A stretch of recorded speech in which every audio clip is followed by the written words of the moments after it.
Untuk kesekian kalinya dugaan politik uang jelang pemilu muncul. Bahkan cawapres nomor urut 1 menyebut pendukungnya ditawari uang dalam jumlah besar agar hentikan dukungannya kepada paslon Amin.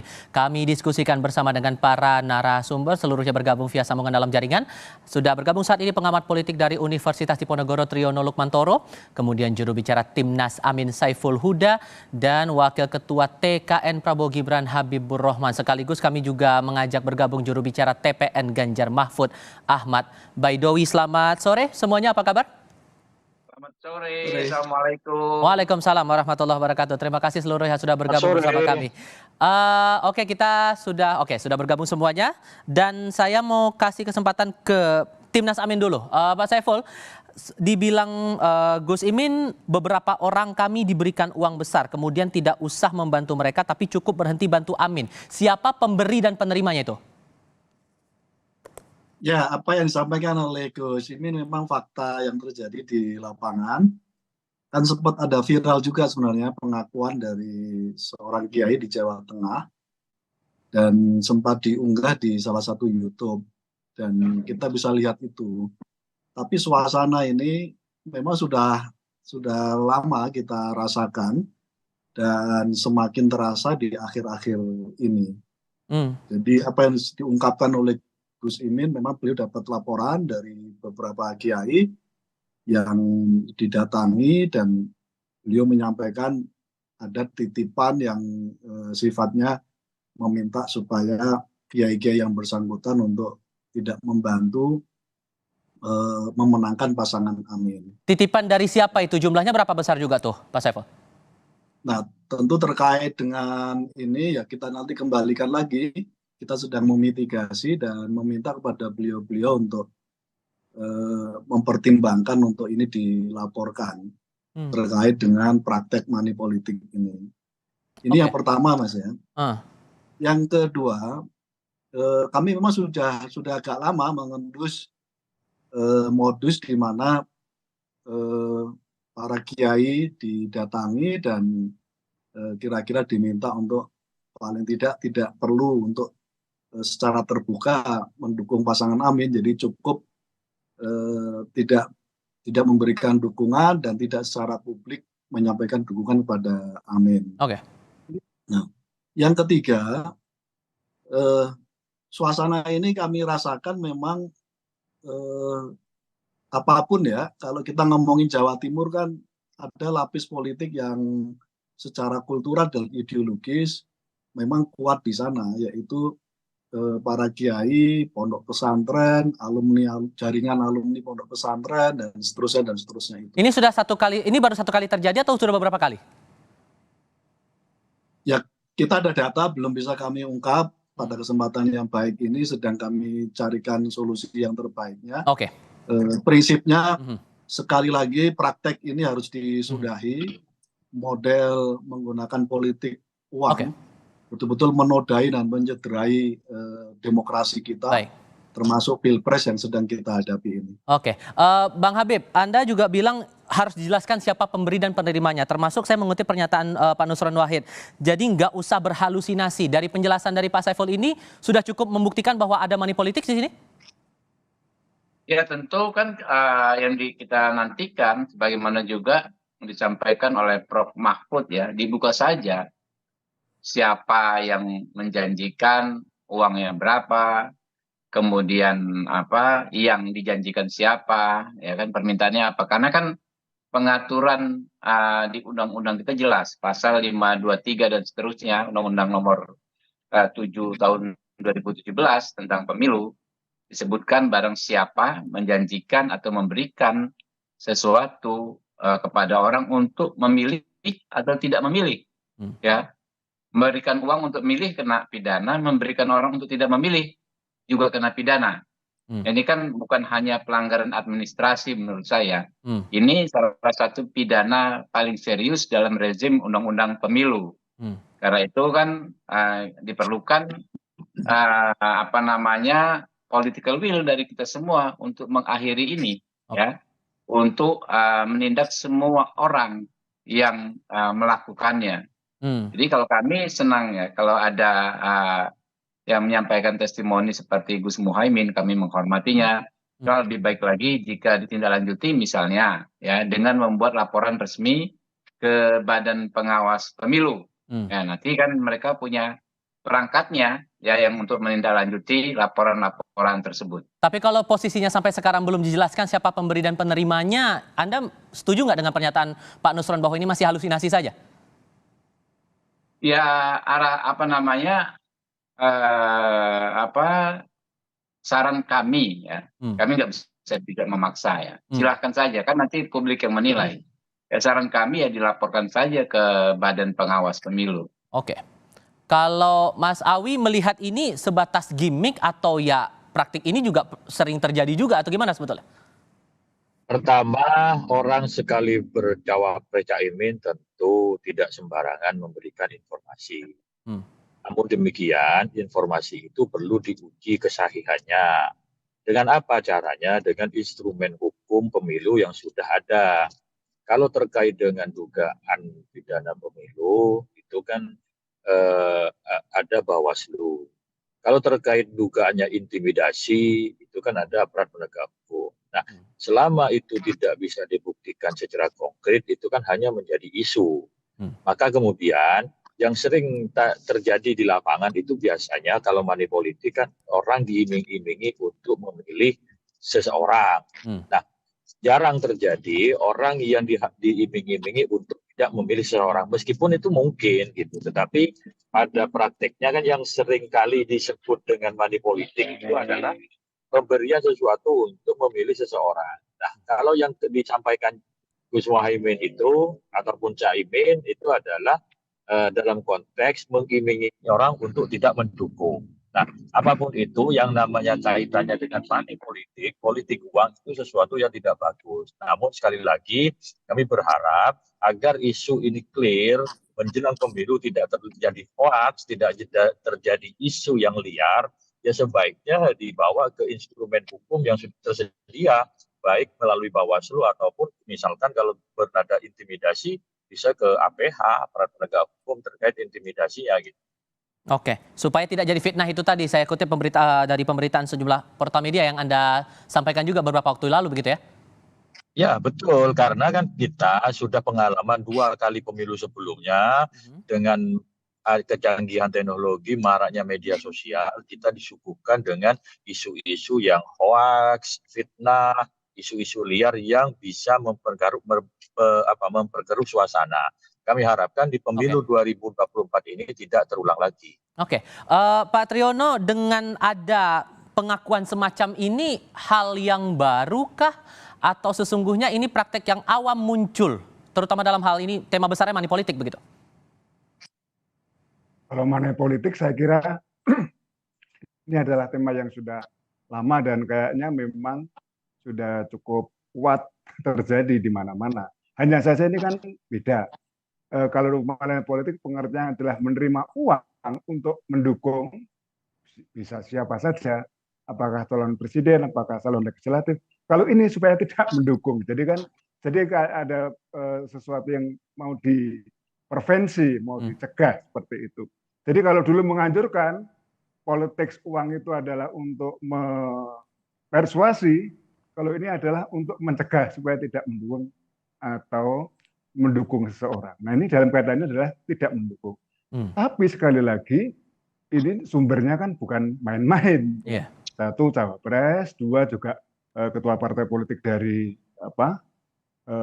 yang sudah cukup mapan, Caimin, dan harus ditelusuri. Bawaslu mungkin atau aparat penegak hukum, polisi mungkin dan sebagainya. Jadi jangan sampai kita bercuriga, jangan sampai terjadi kecurigaan karena saling tuding, jangan-jangan dari paslon ini, dari paslon itu dan sebagainya.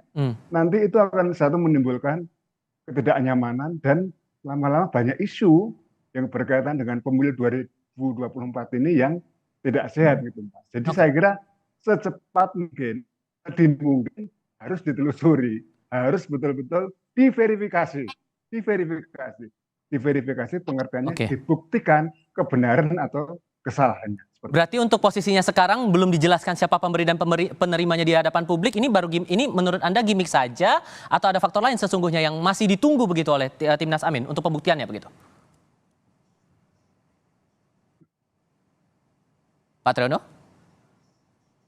Iya, saya kira ini pancingan ya Mas. Jadi pancingan supaya ada reaksi. Tentu saja ini biasa orang mengatakan ini gimmick, ini trik, ini cara dan sebagainya. Tapi menurut saya adalah bahwa kalaupun itu gimmick, ini gimmick yang tidak cukup pantas gitu loh.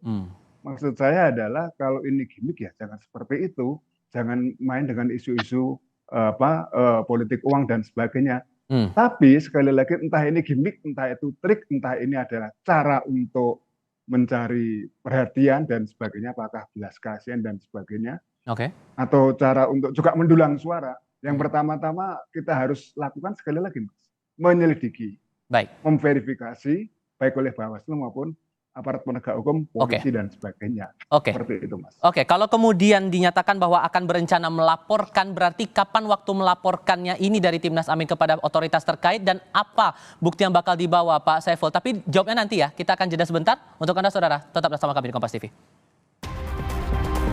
Kami masih berdialog dengan para narasumber dari pihak Timnas Amin, kemudian dari TKN Prabowo Gibran dan juga TPN Ganjar Mahfud. Kami juga masih memperbaiki komunikasi kami dengan Triyono selaku pengamat politik. Menyambung pertanyaan saya tadi, Pak Saiful, kalaupun benar akan melakukan laporannya akan disampaikan kemana dulu dengan membawa bukti apa saja dan kapan itu akan dilakukan? Ya, kita lagi terus inventarisasi terkait dengan ini. Karena bagi kami ya nggak mudah loh Mas. Karena yang terlibat yang menjadi bagian dari isu ini kan para kiai dan kita tahu bagaimana posisi kiai secara moral politik gitu. Tapi poin kita, saya kira ada dua level yang saya kira perlu kita maknai secara bersama-sama ya. Yang pertama, saya ingin memastikan bahwa apa yang disampaikan oleh Gus Imin selaku cawapres pasangan 1 itu fakta dan ada kebenarannya. Nah, levelnya bahwa terjadi, tapi konteksnya ini bagian dari warning, bagian dari kewaspadaan. Paling tidak ini kita bisa mengambil pelajarannya. Ini bagian dari kita untuk waspada terhadap praktek-praktek money politik yang potensinya cukup besar akan terjadi dalam Pilpres ini. Jadi membantah kalau pernyataan Pak Nusron Wahid bilangnya jangan berhalusinasi. Jadi bukan halusinasi ya ini? Ya enggak lah, masa enggak lah, jauh dari itu. Jadi satu sekali lagi ini levelnya adalah temuan fakta di lapangan yang saya kira ini perlu menjadi perhatian dan concern kita semuanya. Yang kedua, apa yang disampaikan oleh Mas Habibur Rahman dan Mas Awi, yaitu tahap pada proses pembuktian hukum gitu. Nah, pada proses yang kedua ini ya nggak mudah. Gitu. Nggak mudah kita akan menembus dan memasukkan pada level yang kedua ini. Tapi sebagai early warning, ini sebagai pengingat awal kita bahwa telah terjadi ini dan sudah terjadi ini gitu. Ini menjadi perhatian dan concern kita semuanya. Kita tidak ingin demokrasi kita tercederai. Tapi saya harus tanyakan ini juga Pak Saiful. Dinyatakan oleh Gus Imin bahwa tergantung tokoh yang kami punya berbeda-beda pemberian uang itu. Jadi dalam rentang berapa sampai berapa itu? Ya saya kira tidak patut untuk disampaikan secara publik ya, secara publis.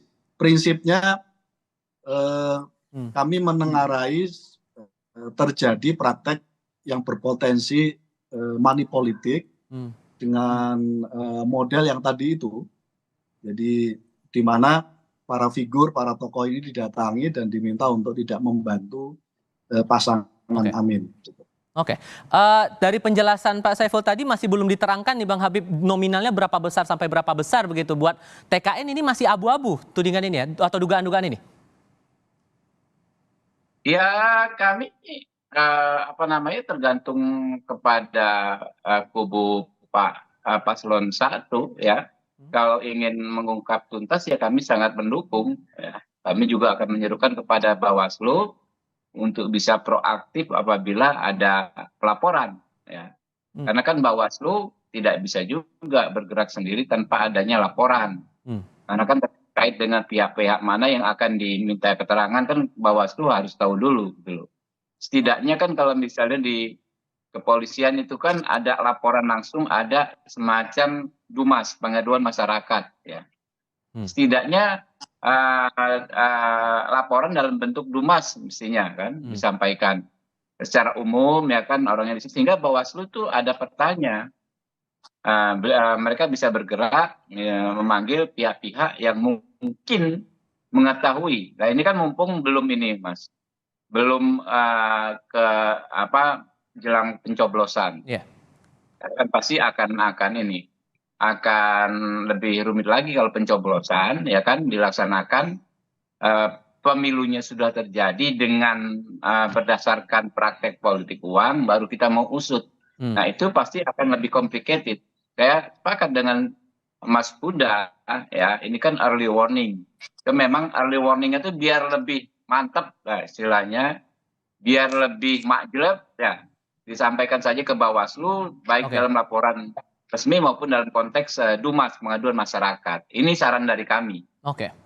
Kalau menurut Mas Awi, dengan adanya dugaan seperti ini membuat riuh jelang pencoblosan atau gimana sebetulnya? Ya, pertama ini kan uji kredibilitas informasi yang disampaikan oleh Gus Muhaimin ya. Kalau misalkan ini tidak ada tindak lanjut kepada instrumen hukum yang tersedia. Yang kedua, sesuatu terkait dengan politik uang itu kan dalam setiap pemilu selalu menjadi bumbu-bumbu yang berkembang. Memang mudah dirasakan, tapi untuk dibuktikannya itu sulit.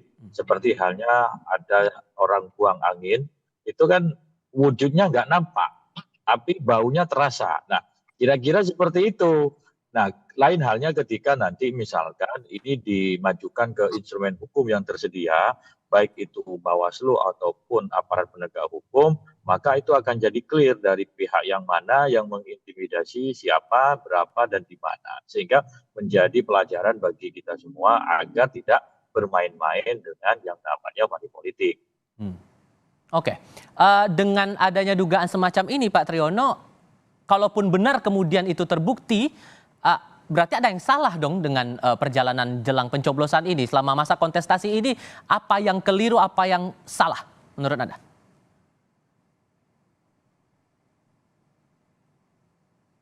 Pak Triyono? Pak Triyono bisa mendengar suara saya, Pak? Oke, kita coba perbaiki komunikasi kembali. Oke, Pak Triyono? Iya, Mas. Ya, silakan Pak. Menurut Anda apa yang salah? Kalaupun kemudian ada dugaan ini akhirnya terbukti begitu? Dugaan money politik ini? Iya. Suara saya bisa didengar, Mas? Sudah bisa terdengar, Pak. Silakan. Iya, jadi menurut saya pengawasannya tidak berjalan dengan baik. Ya. Jadi juga harus dipahami benar bahwa pemilu ini harus betul-betul semakin berkualitas karena kita sudah beberapa kali menjalankan pemilu secara langsung. Kalau ada praktek politik uang seperti ini terus ya saya kira menjadi tidak baik dan masyarakat pun akan menilai legitimasi dari pemilu 2024 nanti ini juga tidak cukup mapan, tidak cukup baik. Saya kira itu, Mas. Jadi pertanggungjawaban terbesar itu ada di pihak mana untuk memastikan perjalanan kontestasi ini bisa berjalan smooth, berjalan adil begitu?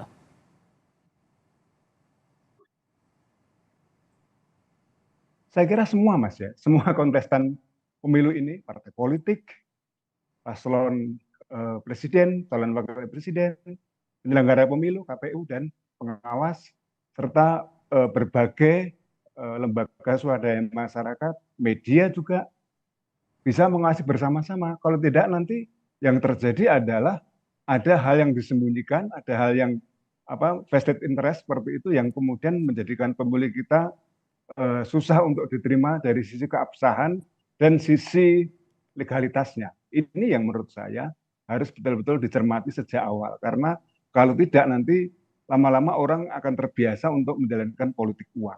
Seperti itu, Mas. Oke. Saya mau memastikan lagi ke Pak Saiful ini. Dengan rencana pelaporan ini persisnya kapan akan diadukan ke Bawaslu atau mungkin ke pihak-pihak lain begitu? Nanti kita update Mas perkembangannya seperti apa. Mhm.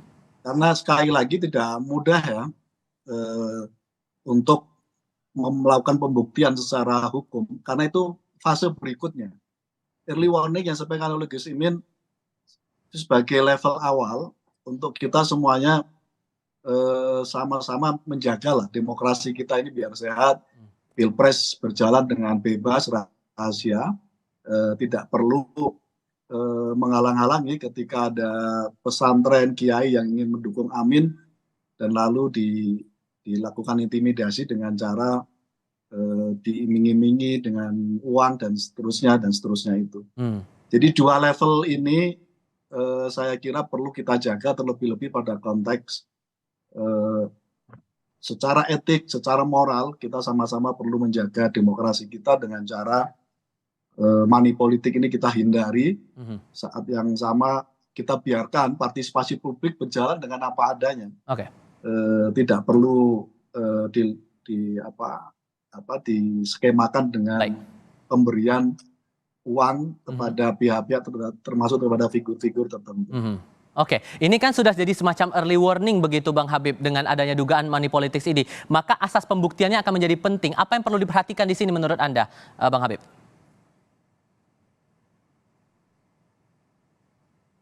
Bang Habib, audionya masih belum terdengar, mohon maaf. Bawaslu kan bisa bergerak berdasarkan bukti, ya. Bukti itu bisa disampaikan, bisa didapat dengan adanya pelaporan. Jadi tugas Bawaslu adalah penyelenggara pemilu dalam bidang pengawasan betul, ya, yang paling bertanggung jawab. Cuma memang supaya bisa dioperasikan Bawaslu ini kan mesti ada laporan. Ya, jadi memang nggak gampang juga. Saya sepakat dengan Mas Huda ya. Tapi kita realistis, nggak mungkin Bawaslu bisa membuktikan sesuatu yang tidak disampaikan kepada beliau, gitu loh. Nah, saya berharap mungkin ke depan bisa diantisipasi juga. Misalnya daerah rawan yang mana dipetakan oleh teman-teman paslon nomor urut 1.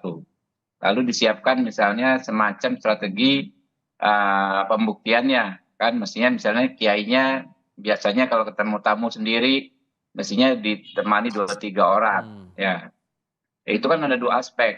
Misalnya ada orang ingin melakukan hal yang disebut oleh Gus Muhaimin, pasti sungkan. Yang kedua, kalau telah melakukan kan bisa dibuktikan karena adanya 2 orang saksi yang menyaksikan langsung. Nah, hal-hal seperti itu bagian dari partisipasi kita ke depan dalam mencegah terjadinya politik uang ini dalam berbagai tahapan dan jadwal pemilu. Kalau menurut Anda Mas Awi untuk menghindari kecurigaan yang makin liar atas dugaan ini gimana kemudian? Jadi kecurigaan seperti ini selama tidak bisa dibuktikan itu akan selalu menjadi isu liar. Dan ini akan selalu muncul dalam setiap pemilu. Maka dari itu, kalaupun nanti tidak bisa dibuktikan, setidaknya pengalaman-pengalaman ini menjadi warning kita bersama. Karena memang berdasarkan fakta lapangan dalam setiap pemilu itu selalu muncul isu-isu money politik seperti ini. Tetapi sekali lagi pembuktian di lapangan itu kan susah. Saya menganalogikan tadi seperti kayak orang buang angin itu, baunya terasa tapi wujudnya tidak kelihatan. Kira-kira seperti itu. Hanya sebatas menjadi warning bagi kita untuk selalu berhati-hati. Agak tricky berarti ya menurut Anda kalaupun kemudian ini harus ditelusuri lebih lanjut, Mas Awi?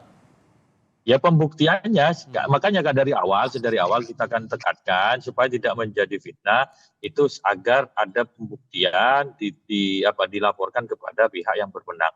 Seandainya itu tidak bisa dilakukan karena pembuktiannya sulit, ya tidak perlu diungkap-ungkap terus, nggak perlu disebut-sebut terus kalau justru memberikan informasi yang selalu liar kepada masyarakat. Dengan adanya dugaan ini menurut Anda Pak Triodo harus ada peran aktif Bawaslu kah atau gimana jemput bola yang harus dilakukan Bawaslu begitu? Atau mungkin otoritas pengawas pemilu berikutnya atau harus menunggu laporan dulu? Ya, saya kira Bawaslu tidak bisa menunggu secara pasif ya, tapi juga aktif katakan. Saya kira organ-organ Bawaslu ini kan banyak ya, ada di level lokal juga ya. Kemudian juga ini kan mekanisme memberi, menerima, membalas? Siapa yang memberi? Nah, kalau yang disampaikan Gus Muhaimin kan berian dalam jumlah besar, tapi siapanya ini kan yang menjadi hal yang kemudian ditanyakan banyak orang. Nah, siapa inilah yang kemudian menjadi satu pertanyaan yang dicari-cari. Jangan-jangan dari pihak ini, pihak itu, dan sebagainya. Nah, ini yang harus betul-betul dijalankan. Motifnya apa sih? Motifnya supaya tidak mendukung. Oke, baik. Katakanlah paslon nomor 1 dan sebagainya. Tapi sekali lagi yang penting itu kan memberi, menerima, yang menerima siapa? Kan bisa dilacak itu, Mas. Jadi yang selama ini disampaikan Caimin itu kan menunjukkan ada pemberian, ada penerimaan, ada motif yang hendak dijalankan. Tapi semua itu harus dibuktikan. Jadi jangan pembuktiannya itu harus betul kuat. Saya kira itu, Mas. Baik, terima kasih banyak untuk perspektif dan diskusinya kali ini. Pak Saiful Huda, Bang Habibur Rahman, Mas Awi, dan juga Pak Triodos. Selamat sore semuanya.